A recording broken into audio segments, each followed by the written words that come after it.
So if you look back at the history of humanity, or if you look at what's left of indigenous people, you quickly come to understand that human beings evolved to live in small, what we call human scale, for a good reason, small groups of people, face-to-face communication, the experience of being in close communion with other people.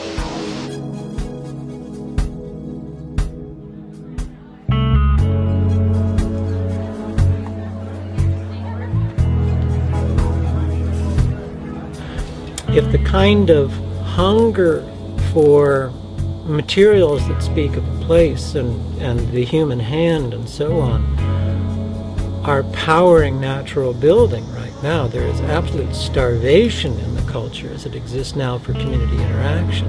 And so it's a tremendous need waiting to be met.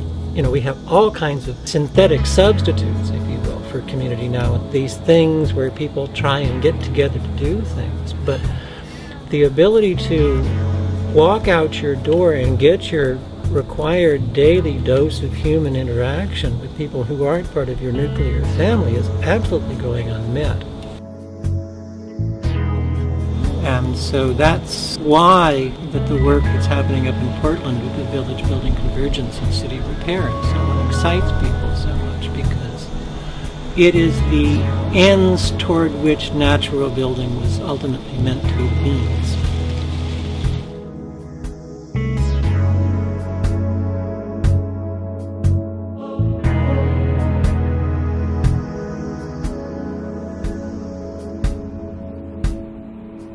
None of the people who have ever lived on this street or who will ever live on this street have ever had a say in how their lives would be organized. None of them ever said, for instance, hey, let's move the functions of living away from the functions of working. Let's disintegrate those things so that when we come home at the end of the day after working with people we don't tend to get to know, let's live among people that we don't tend to get to know. No one ever said, hey, let's make everything bilaterally symmetrical as far as the eye can see, north, south, east, and west, and let's do it to every city west of the Ohio River all the way to the Pacific Ocean. San Diego, Seattle, Portland, St. Louis, Chicago. What effectively happened was the great commons of this land was converted into a commodity. Locating the great commons there in the intersection is just simply to recognize that where our pathways come together, so do our lives.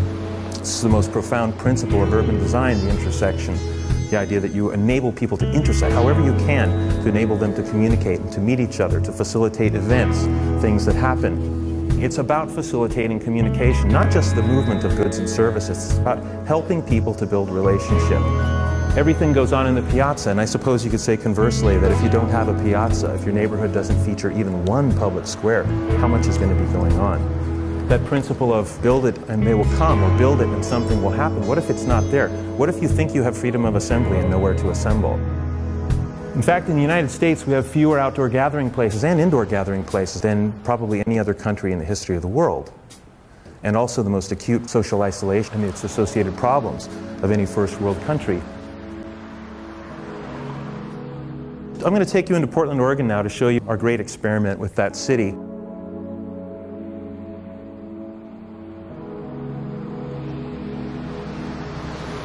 We looked at the city as a whole. We compared it to village-based cultures that have many more gathering places and ways to connect. We noticed by these comparisons that Portland alone was missing between 1,500 and 5,000 outdoor public gathering places.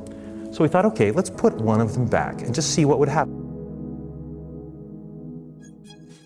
In advance of this day, when we came out to paint the street without permission, we were building these little structures in an adjacent yard about a block away. A place for neighborhood news, a 24-hour tea station, a family-sized bench, a kids' clubhouse, a place for art and poetry, all these trading installations, a stage, and a little library. And of course, what we were doing was we were seeding a garden of the village. We were regrowing the village heart with all of the functions and amenities that you'll find.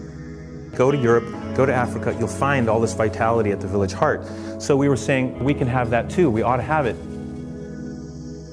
What we were doing was calling attention to the fact that we didn't have even one public square in the entire city, not one public living room, but we built one in Portland, and it had this incredible catalytic effect. It was so inspirational to a city that it had never even known what this could be like.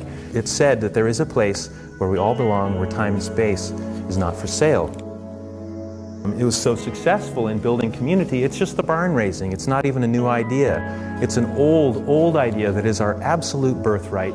Get together, do something that uplifts the common life, build relationships that way, dance, eat together, wake up the next day with new ideas, not so afraid of each other or the world.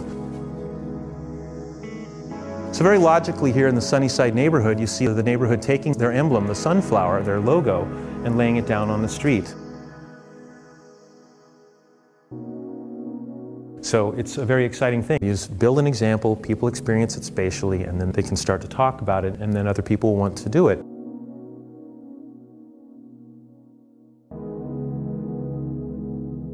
That location doesn't even need a stop sign. People just come to a stop or they slow way down. The way we understand the effect is that they can see from a distance that it's different from everything else. So place is used to calm traffic instead of barriers. And it just calls out that people might be present.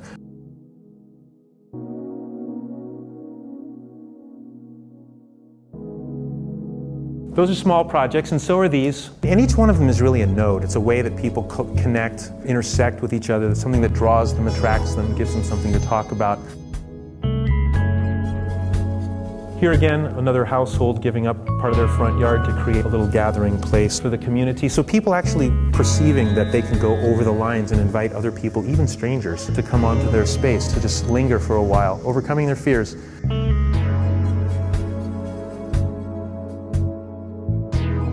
This is called the Memorial Lifehouse, where a young man named Matt Shekel was crushed by a large truck that went through this stop sign.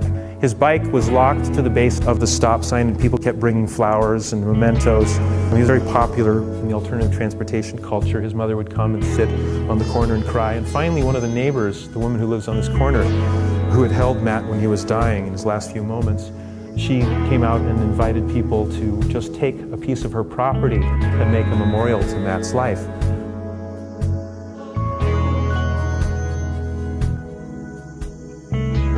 Poetry Plaza, a place where this woman in the green dress gives up her front yard for local students to come and write poems, for people to leave original poems in that little mailbox there for people to just come and take and to leave. So this is where people are saying, I can give up this space that I have and enable other people to access it.